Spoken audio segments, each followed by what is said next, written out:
This, an atom of hydrogen, which is one of the principal elements found in a golf ball, is the simplest of all atoms. It consists of a negatively charged light particle called an electron, which revolves in an orbit about a nucleus. The nucleus of a hydrogen atom is made up of a single particle with a positive electrical charge and is known as a proton. To re-emphasize the submicroscopic nature of our subject, if we could increase the size of the nucleus proton to that of a golf ball, the route of the electron would be about a mile away. Hydrogen is one of the most common elements found in nature. As a gas, it has many uses. One of them is fuel for welders' torches. Scientists have classified and arranged elements according to their atomic structure, and hydrogen, with its single proton, gets first billing. It is assigned the atomic number 1, which refers to the proton. The ability of an element's atoms to form chemical compounds, as hydrogen combined with oxygen to form water, is governed by the atom's electrons. In another form of hydrogen, there's a second particle in the nucleus. It carries no electrical charge, however. In the free natural state, the number of electrons and protons is the same, and the additional uncharged nuclear particle does not affect chemical behavior. We can view it as supercargo, dead weight, a passenger going along just for the ride. It is called a neutron.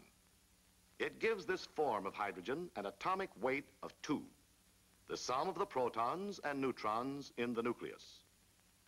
Different forms of the same element, with different weights but carrying the same electrical charges and having identical chemical behavior, are known as isotopes. For example, adding this neutron to a standard atom of hydrogen would produce this isotope of hydrogen known as deuterium. This is the hydrogen in heavy water. Adding another neutron produces a third hydrogen isotope called tritium. One rung above hydrogen on the ladder of elements is helium.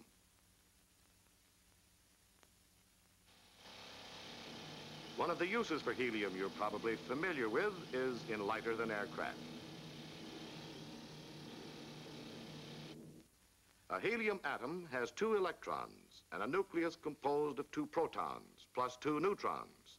So helium has the atomic number 2, same as the protons which it possesses, and an atomic weight of 4, its protons plus neutrons. Going up the ladder, we find elements with atoms that become progressively complicated, with more electrons and increased numbers of protons and neutrons in their nuclei. For example, a neutral carbon atom with an atomic number of 6 has 6 electrons. In the nucleus are 6 protons plus 6 neutrons, so the atomic weight is 12. Carbon exists in many forms, high and humble, as diamonds and pencil points.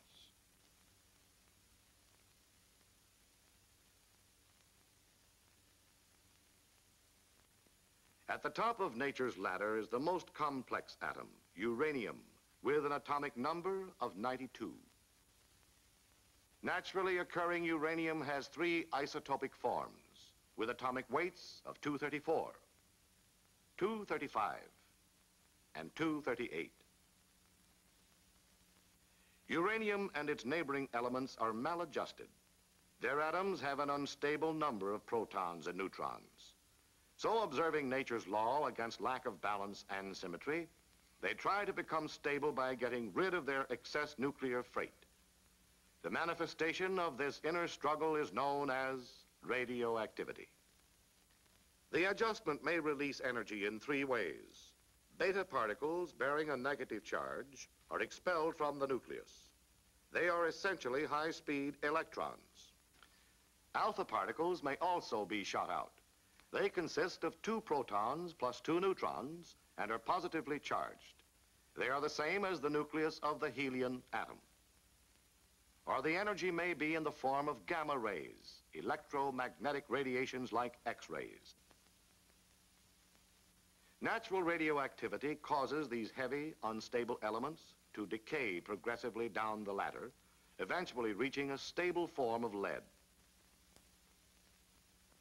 The unit for measuring the rate of such changes or transmutations is the half-life, the time required for 50% of a radioactive material to decay.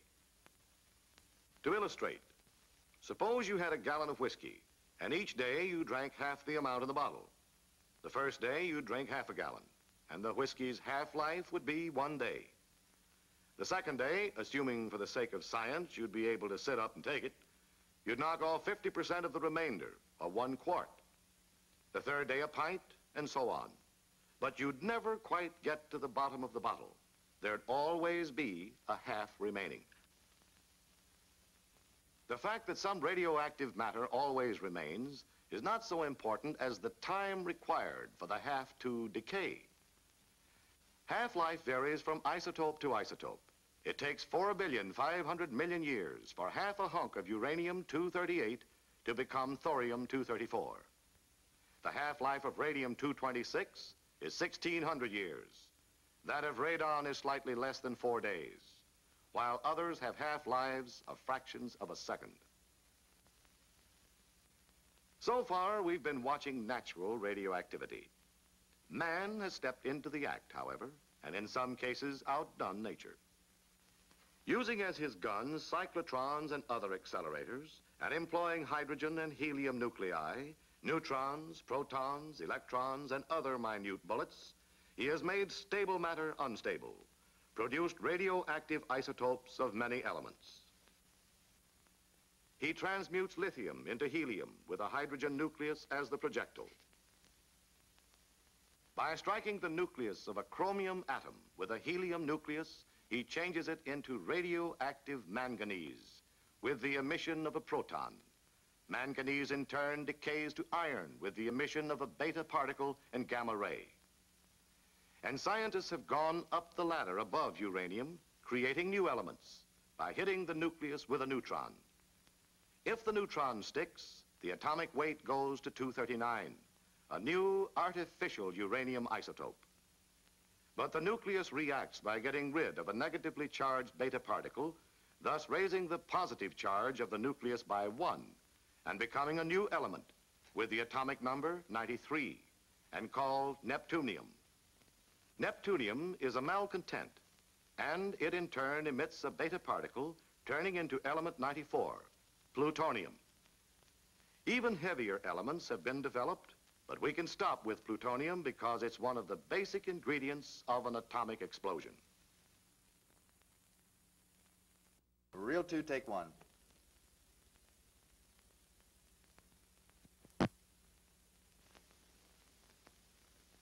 In trying to bring about such an explosion, scientists had 2 recipes, 2 blueprints to follow. The first called for nuclear fusion. To illustrate, here are 4 hydrogen atoms. If fused, brought together under proper conditions, they form 1 helium atom. But a loss of weight occurs during the process. In other words, the parts are heavier than the whole. Why? Because when the fusion takes place, this extra mass or weight is converted to and released as energy. Energy which might be put to some use. The sun has the key to this combination. It is continually converting hydrogen into helium and sending the resulting energy earthward. That's the principle which might make a hydrogen bomb work. But to the scientists who wanted a quick solution, releasing a piece of the sun on Earth for a moment of devastation seemed a bit impractical. So they went to the upper end of the ladder and set about getting atomic power through the reverse of fusion by breaking heavy elements into lighter ones by a process called fission. Like this. When hit by a neutron traveling at a certain speed, the nucleus of a uranium-235 atom breaks up into 2 much lighter elements, with a tremendous release of energy from that which held the tightly packed nucleus together, like this. While it seems inconsistent that both building up and breaking down of atoms releases energy, this is only possible at the far ends of our ladder of elements, where fusion produces energy through the combination of the lightest elements and fission splits only the heaviest. The products of fission and fusion tend toward the middle of the latter. In the case of fission, the possibilities seemed immense and workable. The scientists knew that the fission of 1 pound of uranium would produce as much energy as the combustion of 1,400 tons of coal, or 250,000 gallons of gasoline. The question was how to do it. How to produce the breaking up of the millions of atoms in a comparatively massive hunk of uranium and do it instantaneously, so that instead of a gradual release of smooth power as demonstrated by a moving locomotive, the energy would be built up, then let loose in a violent explosion. A path was indicated by the fact that fission of a uranium-235 nucleus by 1 neutron creates, in addition to the fission products and energy, 2 or 3 new neutrons. Perhaps these neutrons could be put to work in developing a chain reaction. This is an example of a chain reaction sustaining itself. This is one that builds up to a big finish. If several neutrons could be produced in a single fission of a uranium atom, and these neutrons in turn could be used for further fissions, then a chain reaction would be developed, which would reach a colossal climax. The energy liberated by each fission step would be let loose in a mighty explosion. They knew that uranium-235 was good fissionable material. They also knew it was scarce. 1 part in 140 of natural uranium is 235. An insignificant amount is 234, and the rest is 238, which wasn't a suitable ingredient. It was hard to extract the good from the bad because, being isotopes, both had the same atomic number of 92, therefore the same chemical behavior. The very slight difference in atomic weights, however, made possible several ways of achieving the separation by physical means. If natural uranium gas is passed along one side of a porous barrier with a greater vacuum on the other, the lighter 235 atoms will go through the barrier a bit faster than the 238. By this process, it is possible to enrich the uranium with the 235 isotope, enrich it enough for fission purposes. The Manhattan Engineer District team of scientists, engineers, industrialists, labor, and military built huge plants to produce the stuff by this and other means. The scientists went further, taking advantage of the fact that uranium-238, instead of fissioning, tends to capture neutrons to ultimately become plutonium. And plutonium is as effective for fissioning as uranium-235. The Manhattan Engineer District team built a plutonium plant at Hanford, Washington. Our bomb builders were nearing the goal. They had the substance. Now for the shape. This isn't it, and the reasons become obvious when we hit the block with a neutron and follow the careers of the 3 neutrons we assume are formed by the initial atom split. This neutron enters a nucleus without causing fission. It's captured. It's a dud. These 2 escape. This is then a hunk of fissionable material in which the neutrons accomplish nothing, and in which a chain reaction can't even get started. It's called a subcritical mass. The problem of the scientists became clear: to make fullest use of all neutrons produced in a single fission. A big step toward their goal was to prevent the escape of the neutrons. Here, 1 of 3 neutrons makes good, fissioning another atom and starting a chain. Our material is now called a critical mass. This would be fine for an atomic power plant, but it isn't enough for an explosion. To get that, we must keep the birth rate of the neutrons well above the death rate. 1 neutron must produce 2, 2 must produce 4, and so on. Then we'll be in business. One way to cut down neutron loss and increase the number of fissions is to give them more working room. Yet, Since we are dealing with bomb material, we must economize on size. So the best shape is a sphere, which has minimum surface area through which neutrons can escape, with maximum volume in which they can work. And we can further decrease neutron loss by covering our bomb with a special mirror, which will reflect the neutrons, turn them back into the field of play. When we get a successful chain reaction growing, we have what is called a supercritical mass. And our situation is also supercritical, because we aren't ready for an explosion. We must keep our supercritical mass divided into subcritical parts until the proper time. When the explosion is desired, the parts are brought together quickly and kept together long enough for a great number of fissions to occur. The time for our bomb to explode is less than a millionth of a second.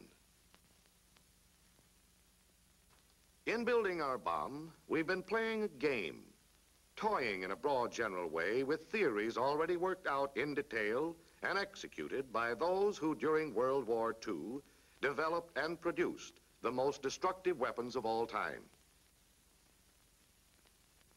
Theirs was a dramatic role and a precarious position. They couldn't experiment realistically along the way. They couldn't conduct small, safe, pint-sized tests. There's no such thing as a small, safe atomic explosion. Below critical size, the bomb is a bust. Above, it's a burst. Compromise wasn't possible.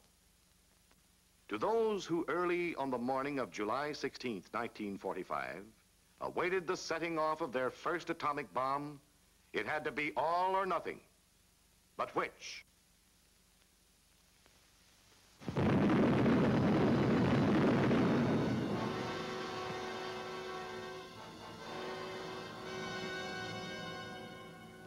The answer left no doubts.